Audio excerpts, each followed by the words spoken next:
अगर जीवन में आपने लक्ष्य बड़ा तय किया है तो उसके लिए आपको अपनी योग्यता को निखारना होगा, अपनी ही गलतियों से सीखना भी होगा। हेलो स्टूडेंट्स, मैं हूं आपके साथ ज्योति पुष्पेंद्र सिंह और आज मेरे साथ एक ऐसे गेस्ट मौजूद हैं जो कोटा से ही हैं और अपनी योग्यता को निखारते हुए आज इतने अच्छे उन्होंने स्कोर हासिल किए हैं जेई एडवांस के रिजल्ट में। तो चलिए बिना देर किए मैं वेलकम करती हूँ राघव शर्मा का। राघव, बहुत बहुत स्वागत है आपका। Thank you ma'am. राघव, सबसे पहले यही पूछना चाहूंगी, जो स्कोर आपने हासिल किया है उसके बाद की खुशी कैसी है? जब रिजल्ट में अपना नाम देखा, जब रैंक देखी, लगा कि जो मेहनत की उसका वाकई परिणाम अच्छा मिला? बहुत खुश हूँ मैं, बहुत रिलीव्ड हूँ। फाइनली मैंने जितनी भी मेहनत करी है 3 साल में, जितना भी सब लोगों ने मेरे पीछे मेरे को सपोर्ट दिया है, फाइनली सबका हार्ड वर्क पे ऑफ कर चुका है एंड बहुत बढ़िया रिजल्ट आया है।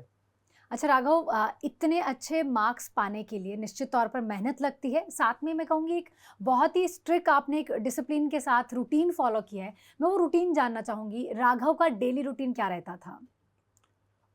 मेरा डेली रूटीन बेसिकली, मेरी सबसे पहले क्लासेस शाम को रहती थी, तो मैं शाम से ही शुरू करना चाहूँगा क्लासेस से। मैं पहले क्लासेस करता था, उसके बाद मैं घर पे आकर के 8 बजे तक मैं सब रेडी हो जाता था होमवर्क करने के लिए, सब खाना वाना खा करके कोचिंग से आकर के। उसके बाद मैं कुछ देर तक होमवर्क करता था, लगभग 11 बजे के आसपास मैं सो जाया करता था एंड मैं सुबह 7 बजे उठ जाया करता था। प्रॉपर 8 घंटे की नींद मैं लिया करता था। उसके बाद मैं कुछ थोड़ा बहुत मेडिटेशन या फिर एक्सरसाइज किया करता था एंड देन फाइनली जो भी रात को बचा हुआ होमवर्क है उसको करके वापस से कोचिंग 2 बजे से जाया करता था। तो यही मेरा रूटीन रहा मेजॉरिटी ऑफ द टाइम। यही जो रूटीन आपने फॉलो किया यही है? रूटीन फॉलो किया है 2 साल की प्रिपरेशन में। 2 साल की प्रिपरेशन में आपने बहुत मेहनत की है। जेईई की जर्नी बिल्कुल भी आसान नहीं होती। मुझे लगता है एक जेईई एस्पिरेंट्स को ही बेहतर पता होता है कि उसने कहाँ पे चीज़ें कैसे करी है, खुद की गलतियों से कैसे सीखा है। अगर क्लासरूम का मैं माहौल पूछूँ, राघव कैसा माहौल रहता था? और आपने अगर मैं पूछूँ मस्ती भी की क्लासरूम में या फिर बहुत सीरियस रहे हो? हमारी क्लास का माहौल बहुत लाइट रहता था, बहुत मस्ती भी हुआ करती थी एंड पढ़ाई की बातें भी बहुत हुआ करती थी। मैंने बहुत सारे बच्चों को उनके डाउट्स भी क्लियर करे हैं, तो बहुत सारी बच्चों की मैंने हेल्प भी करी है एंड बहुत अच्छा माहौल रहता था। इनफैक्ट जब टीचर्स भी पढ़ाते थे तो भी बहुत लाइट माहौल रहता था। टीचर्स भी बीच बीच में मजाक किया करते थे, तो बहुत अच्छा माहौल था, बहुत काम एंड कंपोज वाला माहौल था। अच्छा, अभी आपने कहा कि मैं दूसरे स्टूडेंट्स की हेल्प भी करता था, उनके डाउट्स भी मैं सॉल्व करता था। इससे आपको भी सीखने को मिलता है कहीं न कहीं? आपकी और डेफिनेटली आपकी प्रैक्टिस हो जाती है? प्रैक्टिस हो जाती है, हुँ। डेफिनेटली आपकी और प्रैक्टिस हो जाती है, आप और निखर जाते हो, आपको भी बहुत क्लैरिटी आ जाती है, कॉन्फिडेंस भी आ जाता है आपको, जो भी आपका कॉन्सेप्ट रहता है उसके ऊपर। तो हाँ, बहुत मदद मिलती है। अच्छा, आप तो कोटा से ही हो, लेकिन कोटा को हम मिनी इंडिया, शिक्षा की काशी बहुत सारे नामों से बुलाते हैं और ख़ैर कोटा इन सारे नामों को पुकारे जाने का हकदार भी है। आपकी क्लास में अगर मैं बात करूँ, आपके बैच में कौन कहाँ से था?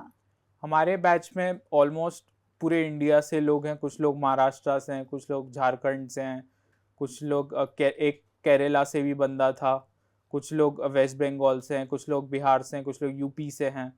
मैं राजस्थान से हूँ खुद।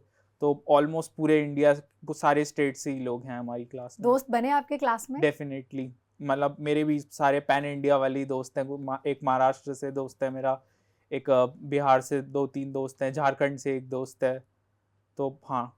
अच्छा, कैसी बातें होती थी क्लास में कि एक होता है ना कि सबको आपस में पता होता है कि किसका कौन-सा ड्रीम कॉलेज है, किसको क्या चाहिए ज़िंदगी में। तो क्या इस तरह से बातें होती थी कि मेरा ड्रीम कॉलेज ये है, चलो भाई फ्यूचर में मिलेंगे, साथ में कॉलेज में एन्जॉय हाँ, करेंगे? डेफिनेटली ये बातें तो रहती ही हैं and most of the time तो मस्ती मजाक की बातें चलती हैं, बट हाँ, ये बातें भी करते ही हैं।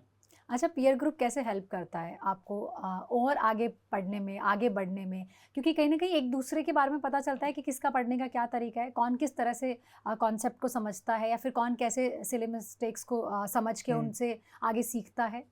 आई थिंक दोस्तों के अमोंग आप बहुत ओपन रहते हो, क्योंकि वो आपकी एज ग्रुप के हैं, हुँ। आपकी आपके जैसी सिचुएशन में बेसिकली। तो आप उनको बहुत सारी चीज़ें बता सकते हो, उनसे बहुत सारी चीज़ें सीख सकते हो। बहुत सारे डाउट्स, बहुत अगर आपको कोई बहुत छोटा सा डाउट लग रहा है तो वो आप उनसे पूछ सकते हो, टीचर से पूछने की बजाय। तो एक अच्छा पीयर ग्रुप होना बहुत इंपॉर्टेंट है, एक पॉजिटिव पीयर ग्रुप होना जो कि अच्छे अच्छा एनवायरनमेंट दे आपको बेसिकली। अच्छा एनवायरनमेंट क्लास में मुझे लगता है सबसे ज़्यादा अगर किसी वजह से मेंटेन रहता है तो एक अच्छे टीचर की वजह से मेंटेन रहता है। और क्योंकि एलन फैकल्टीज़ अपने आप में बहुत अलग है, लोग कहते भी हैं, जैसे बहुत सारे स्टूडेंट्स से जब भी हम बात करते हैं तो वो कहते हैं कि हमें स्कूल में इतना पढ़ने में मज़ा नहीं आया जितना कोचिंग में आया। आपने क्या एक्सपीरियंस किया? मुझे भी पढ़ने में बहुत मज़ा आया एंड मेरे टीचर्स ने भी मेरी बहुत हेल्प करी। मतलब मेरे टीचर्स ने शायद, मतलब मेरे को इससे पहले कोई भी टीचर ने इतनी हेल्प नहीं करी होगी जितनी 11th-12th में मेरे को मेरे आईआईटी के टीचर्स ने करी है। तो डेफिनेटली उनका बहुत बड़ा रोल है। उन्होंने क्लास में भी, जैसा मैंने बताया, मस्ती मजाक था, तो बहुत अच्छा एनवायरनमेंट रखा क्लास में भी, पढ़ने लायक एनवायरनमेंट था क्लास का, तो डेफिनेटली पढ़ने में भी मज़ा आया।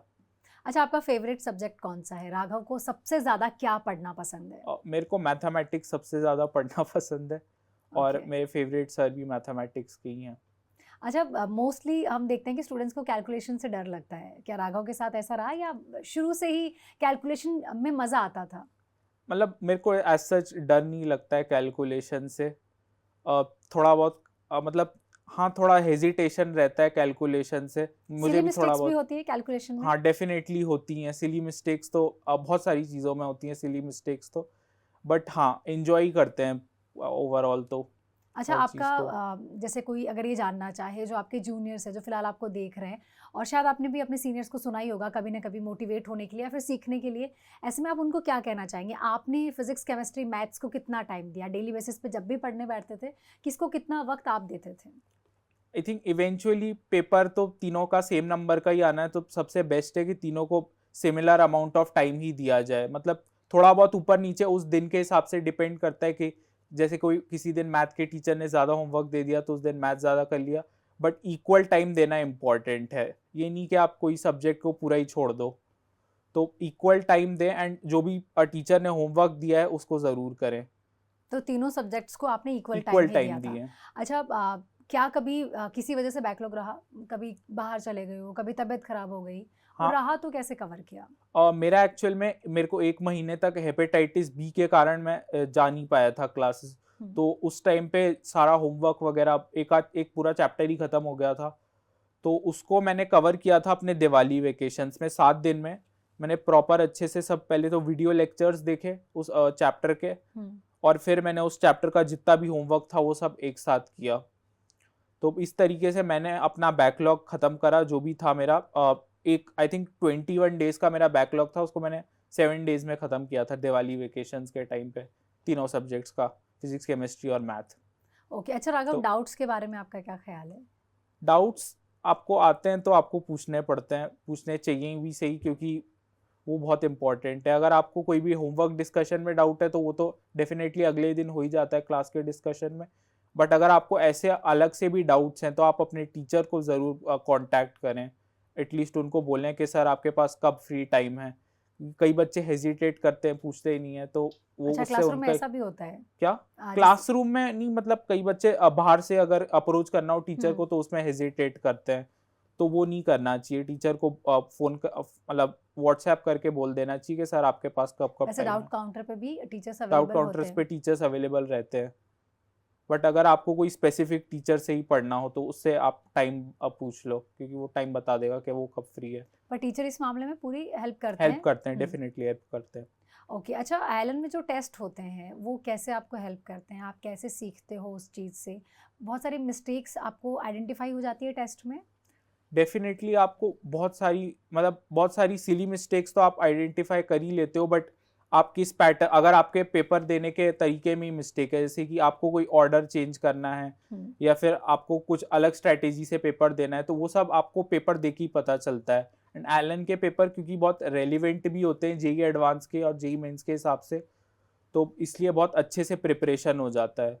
ऑलमोस्ट आप पूरा 100% कंप्लीट प्रिपेयर हो जाते हो जेई एडवांस में, कैसा भी पेपर आए, मुश्किल है आसान है उसके लिए। अच्छा, इसके अलावा जैसे टाइम मैनेजमेंट भी सीख जाते होंगे। अगर हम्म ऑर्डर चेंज करने का क्या एक्सपेरिमेंट है, हम्म क्या एक समय तक करना चाहिए, उसके बाद में एक चीज़ पे टिक जाना चाहिए कि मेरा यही पैटर्न है, मैं पहले यही सब्जेक्ट को, यही पार्ट को सॉल्व करूँगा? आई थिंक शुरू में तो आप एक्सपेरिमेंट कर सकते हो, हुँ। क्योंकि शुरू में तो डेफिनेटली शुरू एक्सपेरिमेंट करने के लिए ही होता है। 1 महीने पहले जेई एडवांस से एक एक महीने पहले आप सेट कर लो कि मैं इसी ऑर्डर पे पेपर दूंगा फाइनली, हम्म।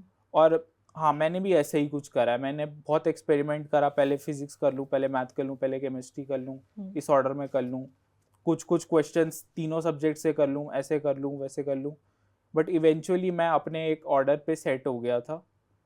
मतलब मैं पहले फिजिक्स करता था, फिर मैथ करता था, केमिस्ट्री करा मैंने इवेंचुअली फाइनली, और उससे मेरे को बेनिफिट हुआ भी सही। तो ये सब जितने भी एक्सपेरिमेंट्स थे, ये सब मैंने टेस्ट के दौरान ही करे हैं। अच्छा, जैसे आपने अभी बात करी कि एग्ज़ाम से ठीक पहले आप अपना एक पैटर्न डिसाइड कर लो, तो एग्ज़ाम से ठीक पहले की बात करते हैं।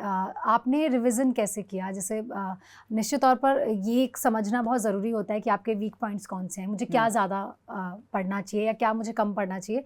तो आपका रिवीजन स्टाइल क्या है, आपने कैसे समझा?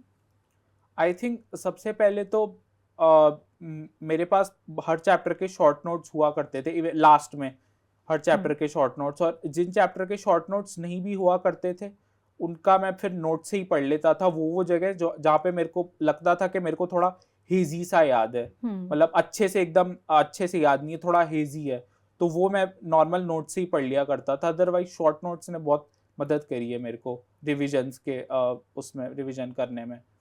अच्छा, जेईई एडवांस्ड एक ऐसा एग्ज़ाम जिसके लिए बहुत सारे स्टूडेंट्स प्रिपरेशन कर रहे होते हैं। बहुत सारे तो ऐसे होते हैं जो जेईई मेन के बाद रुक भी जाते हैं, एडवांस देते भी नहीं हैं। लेकिन जेईई एडवांस का एग्ज़ाम देना, क्वालिफ़ाई करना और अच्छे से एक अच्छे स्कोर के साथ आगे बढ़ना एक बहुत बड़ी अचीवमेंट है। ऐसे में अगर कोई राघव से उसकी एग्ज़ाम स्ट्रैटेजी पूछे एग्ज़ैक्टली कि क्या एग्ज़ाम से कुछ दिन पहले थोड़ा भी डर था एग्ज़ाम का? एग्ज़ाम हॉल में आपकी स्ट्रैटेजी क्या रही एग्ज़ैक्टली?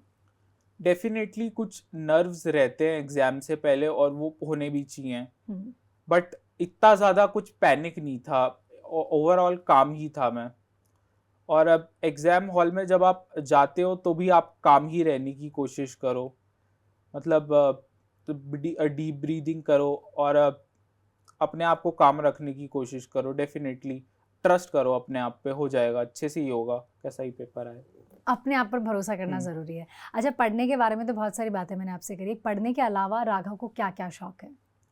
और मेरे को स्पोर्ट्स देखने का बहुत शौक है। मैंने बहुत सारे क्रिकेट मैचेस देखे हैं during the preparation. Okay. And बाकी जो मेरे शौक है, मैं खेलने गया भी हूँ, इनफैक्ट मैं कई बार अपने दोस्तों के साथ खेलने चला जाता था। क्रिकेट या कुछ और? क्रिकेट भी खेला है हमने, फुटबॉल भी खेला है, एंड बाकी मैंने जियो पॉलिटिक्स पे भी बहुत कुछ देखता रहता था, पढ़ता रहता था, तो वो भी मेरा एक शौक था। एंड हाँ, इतने में ही मेरा बहुत रिफ्रेशमेंट हो जाता था।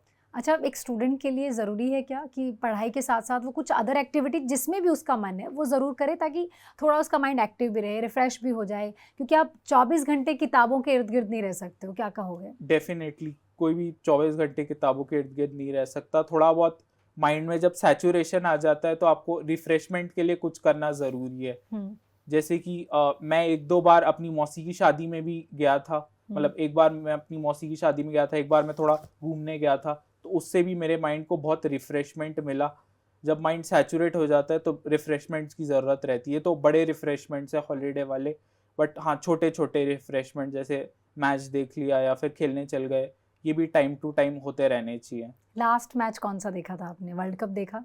लास्ट मैच वर्ल्ड कप नहीं, मैंने लास्ट मैच आईपीएल में ही देखा था। ओके। आईपीएल का आई थिंक क्या आई थिंक क्वालिफाई टू था आईपीएल का। बेसिकली वो एग्जाम से थोड़े बहुत दिन पहले ही था, तो तब तक प्रिपरेशन का भी ऐसा ज़्यादा कुछ नहीं था, तो मैंने वो मैच देखा था आईपीएल का। अच्छा, टेस्ट में मार्क्स की अगर मैं बात करूँ, क्या मार्क्स आपके रहते थे?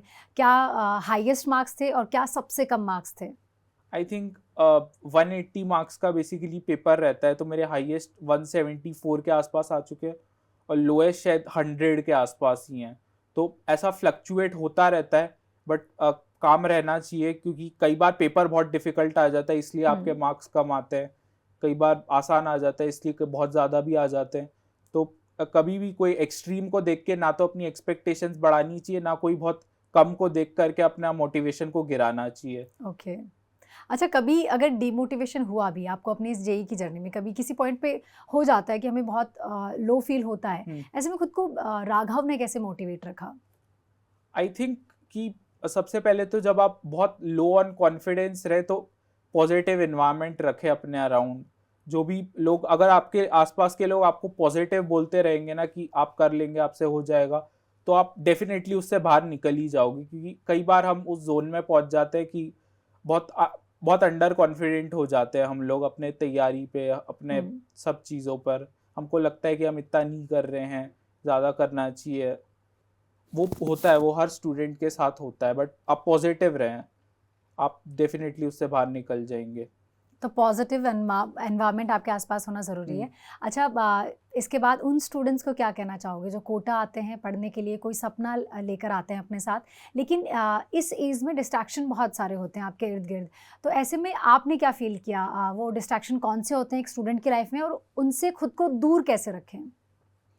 आई थिंक डिस्ट्रैक्शंस बहुत सारे हो सकते हैं, जैसे कि सोशल मीडिया एक बहुत प्रोमिनेंट डिस्ट्रैक्शन है, तो उनसे अपने आप को दूर रखने का बेस्ट तरीका है कि आप देखो कौन सी चीज़ आपको रिफ्रेशमेंट के लिए देखनी है और कौन सी चीज़ आपको मतलब डिस्ट्रैक्ट ही कर रही है। पॉइंट आउट करें जो भी चीज़ आपको डिस्ट्रैक्ट कर रही है एंड उससे दूर रहने की कोशिश करें। कुछ चीज़ें आपको रिफ्रेशमेंट के लिए देखनी ज़रूरी भी हैं, ऐसा नहीं है कि आप पूरा सब छोड़ ही सकते हो। जैसे कि मैंने अभी बोला, मैं जियो पॉलिटिक्स सोशल मीडिया पे देखता था, तो मैंने उसको देखना नहीं छोड़ा, बट बाकी सब चीज़ें जैसे शॉर्ट्स वगैरह और इंस्टाग्राम रील्स, वो सब मैंने नहीं देखा, वो सब प्रॉपर डिस्ट्रैक्शन है। तो ऐसे पॉइंट आउट करें कौन सी चीज़ बहुत डिस्ट्रैक्शन वाली चीज़ ही है और कौन सी चीज़ एक्चुअल में रिफ्रेशमेंट वाली है।